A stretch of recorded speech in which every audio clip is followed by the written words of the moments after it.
अभी अभी डीआरडीओ की तरफ से इस वक्त की सबसे बड़ी खबर निकलकर सामने आ रहा कि दुनिया का सबसे खतरनाक मिसाइल डीआरडीओ के खुलासे से दुनिया में खलबली मची है और एक बड़े विकास में सुरक्षा पर कैबिनेट समिति ने डीआरडीओ द्वारा किए जाने वाले उन्नत मध्यम लड़ाकू विमान 5वीं पीढ़ी के स्टील्थ फाइटर जेट परियोजना को डिजाइन और विकसित करने की परियोजना को मंजूरी दे दी है, जिससे ऐसी जानकारी निकलकर सामने आ रहा कि मोदी सरकार के तहत भारतीय वायुसेना से स्वदेशी लड़ाकू विमान परियोजनाओं को बड़ा बढ़ावा मिला है, क्योंकि सरकार ने LCA मार्क 2 परियोजना के लिए इंजनों की मंजूरी के साथ 200 से अधिक हल्के लड़ाकू विमानों का ऑर्डर दिया है। जब 5 मैक की रफ्तार से उड़ान भरने वाली मिसाइल को विकसित करके चीन इतरा रहा था। चीन फूला नहीं समा रहा था और चीन के इस कारनामे को देखकर दुनिया हैरान थी। तब अमेरिका द्वारा भारत को लेकर जो खुलासा किया गया उसने पूरी दुनिया के कान खड़े कर दिए। अमेरिका द्वारा दावा किया गया था कि भारत हाइपरसोनिक मिसाइलों का बाप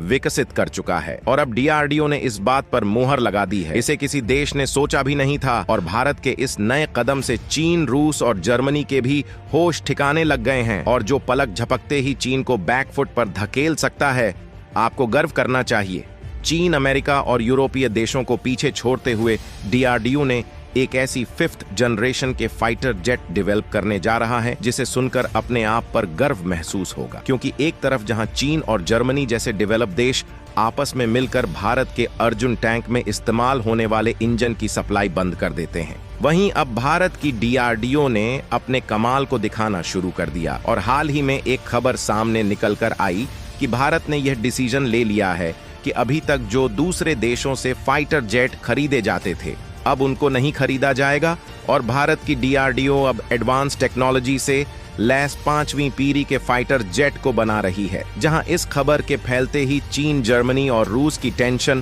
पहले से दोगुनी हो चुकी, क्योंकि भारत 5th जनरेशन के फाइटर जेट बनाने में जुट चुका है, जिससे इन देशों को यह बात मालूम हो चुकी है कि भारत एयर डिफेंस के मामले में भी नई मजबूतियां हासिल कर रहा है। पूरी अपडेट क्या है इस वीडियो में समझते हैं, लेकिन आगे बढ़ने से पहले भारत एयर डिफेंस के मामले में अपने कदम को आगे बढ़ा रहा है। दोस्तों, ऐसा ही दमदार जानकारी जानने से पहले अगर आप एक सच्चे देशभक्त हैं तो इस वीडियो को एक लाइक जरूर कर दीजिए और कमेंट बॉक्स में भारत के वैज्ञानिकों की मेहनत और कामयाबी के लिए जय हिंद, जय भारत जरूर लिखें। और साथ ही अगर अभी तक आपने मेरे चैनल को सब्सक्राइब नहीं किया है तो सब्सक्राइब जरूर से कर दे। तो चलिए दोस्तों, हम अपने टॉपिक पर आते हैं। हाल ही में एक खबर निकल कर आई कि भारत की डीआरडीओ ने इंडिजिनस टेक्नोलॉजी पर बेस्ट ऑफ 5वीं पीढ़ी के फाइटर जेट को बनाना शुरू कर दिया है और जो फाइटर जेट भारत में इंडिजिनस टेक्नोलॉजी पर बनाया जा रहा है उसकी स्पीड सुपरसोनिक क्रूज मिसाइल से भी ज्यादा रहने वाली है। यानी कि जिस तरह से भारत ने मिसाइल के प्रोडक्शन में महारत हासिल कर लिया है और सुपरसोनिक ब्रह्मोस मिसाइल को भारत में पूरी तरह से बनाया जा रहा है, अब उसी तरह सुपरसोनिक स्पीड वाले फाइटर जेट को भी भारत पूरी तरह से इंडिजिनस तौर पर डेवलप करना चाहता है। वैसे देखा जाए तो भारत में 5th जनरेशन के फाइटर जेट को इंडिजिनस तौर पर बनाने का प्रोजेक्ट पिछले साल ही डिसाइड किया गया था, लेकिन अभी तक इसकी शुरुआत नहीं की गई थी। लेकिन अब वह समय आ गया है जब लंबे समय से पेंडिंग में पड़े 5th जनरेशन के फाइटर जेट बनाने के प्रोजेक्ट पर भारत की डीआरडीओ यानी कि defence research and development organisation काम करने जा रही है। और आपको बता दें कि भारत में जो 5th जनरेशन का फाइटर जेट बनाया जा रहा है उसका नाम AMCA यानी कि एडवांस मीडियम कॉम्बैट एयरक्राफ्ट रखा गया है, जो कि इंडियन एयर फोर्स की फ्यूचर रिक्वायरमेंट को देखते हुए इंडिजिनस डिजाइन और डेवलप किया जा रहा है। और लेटेस्ट रिपोर्ट की माने तो इसकी सबसे खास बात यह है कि इसे इस तरह से डेवलप किया जा रहा है जिससे यह सुपरसोनिक क्रूज स्पीड को आसानी से इक्विरेयर कर ले और स्विंग रोल की कैपेसिटी को दूसरे फाइटर जेट की अपेक्षा बढ़ाया जा रहा है।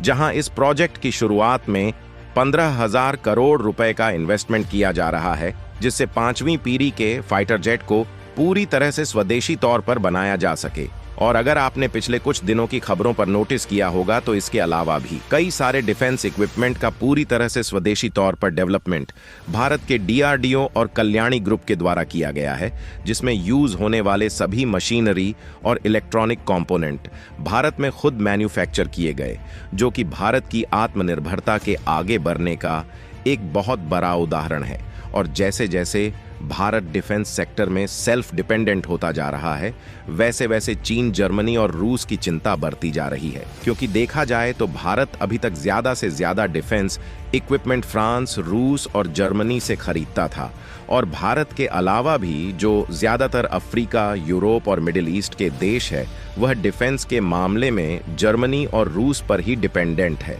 यहाँ तक कि देखा जाए तो पश्चिम एशिया भी रूस पर काफी हद तक डिपेंडेंट है। लेकिन भारत की कंपनियां डिफेंस सेक्टर में आगे बढ़ रही हैं, तो अफ्रीका के कुछ देश और सऊदी अरब भारत से डिफेंस इक्विपमेंट खरीदना चाहते हैं। और इसके अलावा आर्मेनिया, जो कि पश्चिम एशिया का देश है, वह तो पूरी तरह से भारत की ओर मुड़ चुका है। और आर्मेनिया ने हाल ही में भारत से 84 की संख्या में ATAGS खरीदने का ऑर्डर दिया। आर्मेनिया भारत से ATAGS यानी कि advance towed artillery gun system खरीद रहा है, जिसके लिए भारत और आर्मेनिया के बीच $155 मिलियन की डील फाइनल की गई है, जो कि भारत के उभरते डिफेंस इंडस्ट्री के लिए मील का पत्थर साबित होने वाला है। Advance towed artillery gun system की बात करें तो यह एडवांस लेवल की तोप है, जिसे भारत ने खुद स्वदेशी तौर पर डेवलप किया गया है, जिससे लगभग 48 किलोमीटर की रेंज में किसी भी टारगेट को निशाना बनाया जा सकता है। और भारत ने जो एक गन सिस्टम बनाया है, इतनी रेंज वाला गन सिस्टम अभी तक बड़े बड़े देश नहीं डेवलप कर पाए हैं। और उसी तरह भारत अब 5th जनरेशन वाले फाइटर जेट को डेवलप करके एयर डिफेंस के मामले में भी अपना दबदबा बनाने जा रहा है। आपको बता दें कि इस समय भारत के पास ऑलरेडी 36 राफेल फाइटर जेट मौजूद है, जिसे भारत ने फ्रांस से खरीदे हैं। और इसके अलावा भारत ने 26 और राफेल फाइटर जेट खरीदने का डिसीजन लिया था, लेकिन भारत जो 5th जनरेशन के फाइटर जेट डेवलप कर रहा है, इसके कंपैरिजन में फ्रांस से खरीदे गए राफेल कुछ भी नहीं है। यहाँ तक कि अमेरिका के पास भी जो एडवांस और लेटेस्ट फाइटर जेट मौजूद है, उससे भी कहीं ज्यादा भारत के 5th जनरेशन वाले फाइटर जेट की स्पीड होने वाली है, जिससे 5th जनरेशन के फाइटर जेट डेवलप होने के बाद यह भी हो सकता है कि भारत ने जो 26 और राफेल फ्रांस से खरीदने का डिसीजन लिया है, उसे भी ना खरीदा जाए। और देखा जाए तो इस समय भारत के पास राफेल को लेकर कुल लगभग 1700 एयरक्राफ्ट मौजूद है, जिसमें से 9 कम बेड एयरक्राफ्ट है। लेकिन इसमें समस्या इस बात की है